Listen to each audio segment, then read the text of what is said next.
Don't run the story. I want to make a deal, huh? A deal? What, another collie payoff? You know, for a second I thought maybe you learned something from what happened in the last few days. Yeah, I learned. But, I mean, you know, there's payoffs and there's payoffs. Now, I'm not offering you guys any money, anything like that, because I know you wouldn't take it. Now, how's this for a deal? Me, Joan Crawford, the big boy, the big fella. Well, you run those bulletin festivals for the poor kids every year, 2-3 times a year, right? Right. Do you know what I get for an appearance, Granger? 25 grand. I'm good for 50,000 a week in Las Vegas. 10 years. If I live that long, if I don't die one way or another. 5 appearances a year. You got me. Free. For the poor kids, the kids in the slums and the tenements. And you believe me, sweetheart, I know about those slums and those tenements, huh? All right, now how's that for a deal?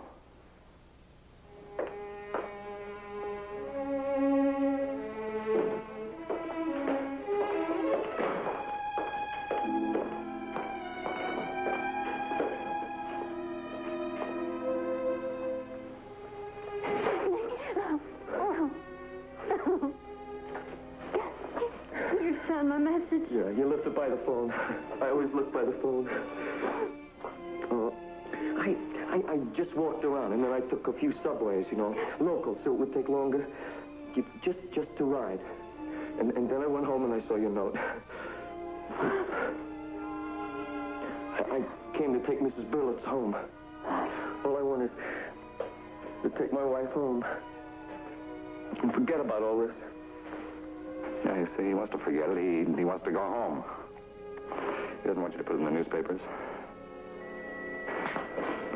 Sidney, I've been trying to explain to them, you know, not to put it in the newspapers because that's not going to help either one of us. Collie, shut up. All right, you guys want to get me, but other people are involved, you know? I mean, like Sidney's involved, Mrs. Bullitt is involved. Be quiet, huh? You know, I've been thinking. And of course, we have to report all of this to the police, right down to that doctor in his nursing home. But perhaps it can be handled discreetly. Maybe we don't have to print the story. Kiddo, you chased this story down for 3 days. It nearly cost both of us our jobs. What do you think? I was angry about the idea of a cover-up, but when I heard Mr. and Mrs. Burles, the publicity could be bad for them. I think some of my friends down at headquarters, men who have a sense of the real values in these things, might feel the same way. Yeah, see, that sounds okay. I thought you'd think so. Yeah, you would call it a deal, Collie. But it's not your kind of deal. You see, the right of these two people to walk away from this thing without any further trouble, that would be traded off in human terms against what, believe me, would be the positive pleasure of putting the axe to you. Yeah. Okay. Well, I'll tell you, I say thank you anyway, you know?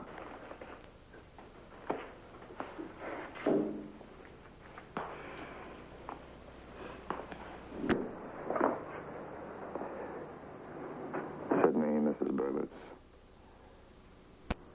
It was just a dumb gag. Nothing really happened. Yes, Mr. Collie. Nothing really happened. But everything could have happened. Now, you could have killed me, you know that? Or you could have given me that job and made a fool out of me. And I could have hurt you bad. I might even have killed you for what you said about my wife. Now, you are a person of reputation and influence. And from now on, you better live up to that. And you better be careful. Thank you, gentlemen, for your help and your interest. Come on, honey. Let's go on.